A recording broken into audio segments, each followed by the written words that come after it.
तो आज हम बात करेंगे बोल्जानो-वेस्टास थ्योरम के बारे में। बोल्जानो-वेस्टास थ्योरम जो है सेट के लिए हमने पहले थ्योरम प्रूफ की है, उसका जो है लिंक आपको डिस्क्रिप्शन में मिल जाएगा। यहाँ पे हम बात करेंगे सीक्वेंस के बारे में। सीक्वेंस के लिए क्या है statement, every bounded sequence has a limit point. जब सेट की हम बात करते थे तो वहाँ पर स्टेटमेंट क्या यूज़ करते थे, every infinite bounded sequence has a limit point. यहाँ पे इनफाइनाइट क्यों हटा दिया, क्योंकि सीक्वेंस के साथ इनफाइनाइटनेस जो है वो इनबिल्ड है। उसकी वजह क्या है कि सीक्वेंस जो है वो हमेशा इनफाइनाइट होती हैं। फंक्शन जो है वो हमारा कहाँ से कहाँ है, नेचुरल नंबर से आर पे है। अब इसके हर एक एलिमेंट की इमेज होनी चाहिए चूँकि ये फंक्शन है, ठीक है। और ये सेट हमारा क्या है, इनफाइनाइट है, तो इसका मतलब इसके पास कितनी इमेज होगी, इनफाइनाइट। F1 F2 F3 इस तरह से ये इनफाइनाइट होंगी, तो ये इनफाइनाइट है, ठीक है। और यहाँ पे Fn जो है वो An के इक्विवेलेंट हम लेके चलते हैं। तो यहाँ पे ये इनफाइनाइट है, तो इसलिए इनफाइनाइट जो है वो बोलने की ज़रूरत नहीं पड़ती। बस यहाँ पे क्या कहना पड़ता है, every bounded sequence has a limit point, ठीक है।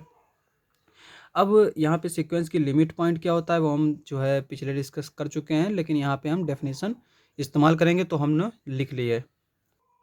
तो डेफिनेशन क्या कहती है कि P is limit point of An if An belongs to P minus epsilon P plus epsilon for infinite values of n।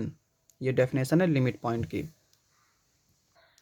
और सीक्वेंस के बारे में हम जानते हैं कि सीक्वेंस जो है अगर बाउंडेड है तो उसका रेंज सेट बाउंडेड होगा, और अगर उसका रेंज सेट बाउंडेड है तो वो सीक्वेंस बाउंडेड होगी। ये if and only if condition है। तो रेंज सेट पे हम चेक करते हैं कि सीक्वेंस बाउंडेड है कि नहीं है।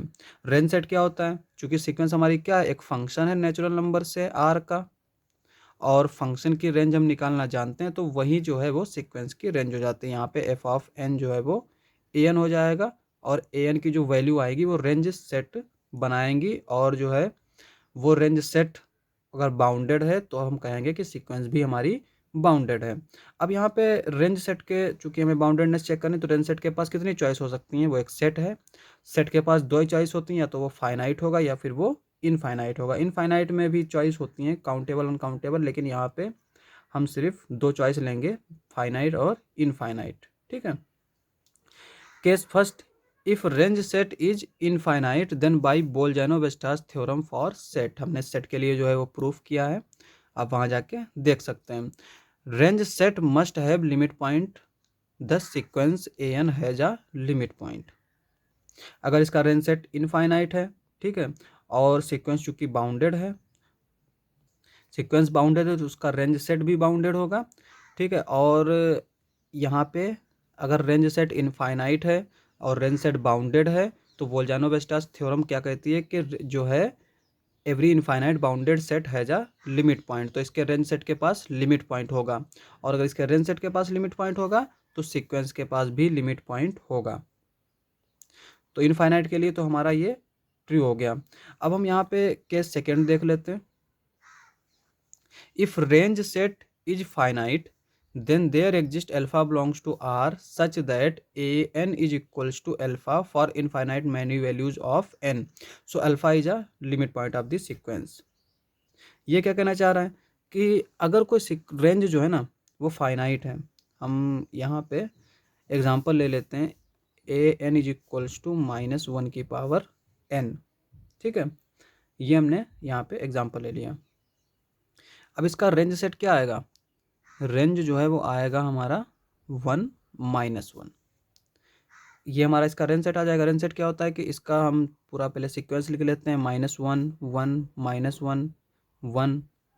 अब इसके हम वो सारे एलिमेंट्स उठा लेते हैं जो रिपीट नहीं कर रहे हैं, ठीक है। जैसे -1 है, -1 रिपीट कर रहा है तो एक बार इसको लिख लेंगे, 1 1 1 एक बार लिख लेंगे। इस तरह से अगर कोई और टर्म होता तो उसको भी लिखते। जो भी अगर रिपीट कर रहे हैं तो उसको हम एक बार लिखेंगे, और रिपीट नहीं कर रहे हैं तो हम उसको एज इट इज लिख देंगे। तो इसका रेंज सेट इस तरह से आ जाता है। अब यहाँ पे देखो -1 है, -1 इनफाइनाइट टाइम आएगा, ए एन जो है वो -1 के इक्वल होगा कब, जब एन ऑड होगा, और ऑड जो है सेट ऑड नंबर्स का वो इनफाइनाइट होता है। तो एन की इनफाइनाइट वैल्यू के लिए ए एन क्या आ रहा है, -1 आ रहा है। तो इसका मतलब यहाँ पे -1 जो है वो इसका लिमिट पॉइंट हो जाएगा।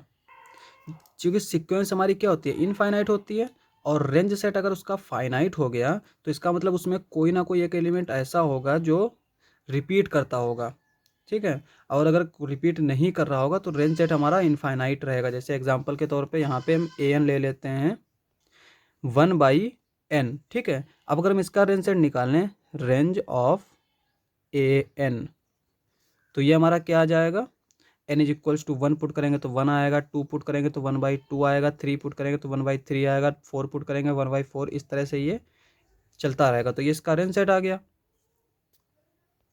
अब इसका रेंज सेट जो है वो इनफाइनाइट है, ठीक है। तो यहाँ पे हम देख सकते हैं कि कोई भी एलिमेंट ऐसा नहीं होगा जो कि रिपीट कर रहा है। लेकिन हम कोई भी सीक्वेंस अगर लेंगे, जैसे कि हमने यहाँ पे ली थी ये सीक्वेंस, और इसका रेंज सेट अगर फाइनाइट है तो उसमें रेंज सेट में एक ना एक एलिमेंट ऐसा होगा जो कि सीक्वेंस की इनफाइनाइट वैल्यूज़ के लिए इक्वल होगा। तो यहाँ पे यही चीज़ है कि if range set of finite then there exist alpha belongs to R such that a n is equals to alpha for infinite many values of n.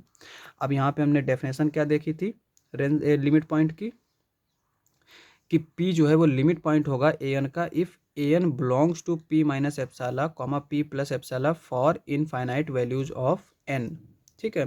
तो यहाँ पे जब ए एन जो है वो अल्फ़ा के इक्वल हो जाएगा इनफाइनाइट वैल्यूज़ के लिए, तो अगर हम अल्फ़ा का कोई नेबरहुड लें, अल्फ़ा माइनस एप्साला अल्फ़ा प्लस एप्साला, तो अल्फ़ा जो है वो इसमें बिलोंग करेगा फॉर एनी एप्साला ग्रेटर देन 0, ठीक है। और अल्फ़ा हमारा किसके इक्वल है, ए एन के इक्वल है, और ए एन कब कितनी वैल्यूज़ के लिए, infinitely many values of n. तो इसका मतलब अल्फ़ा क्या हो जाएगा, इसका लिमिट पॉइंट हो जाएगा। तो यहाँ पे हमने 2 केस देखे और दोनों केस से हमें मिल गया कि सीक्वेंस के पास एक लिमिट पॉइंट ज़रूर होगा। तो इस तरह से हम यहाँ पे प्रूव कर सकते हैं सीक्वेंस के लिए बाउंडेड सीक्वेंस के लिए बोल-जेना-वेस्टास थ्योरम, ठीक है। तो आज के लिए बस इतना ही। अगर आपको हमारा वीडियो अच्छा लगे तो हमारे चैनल को सब्सक्राइब करें। मिलते हैं अगली वीडियो में।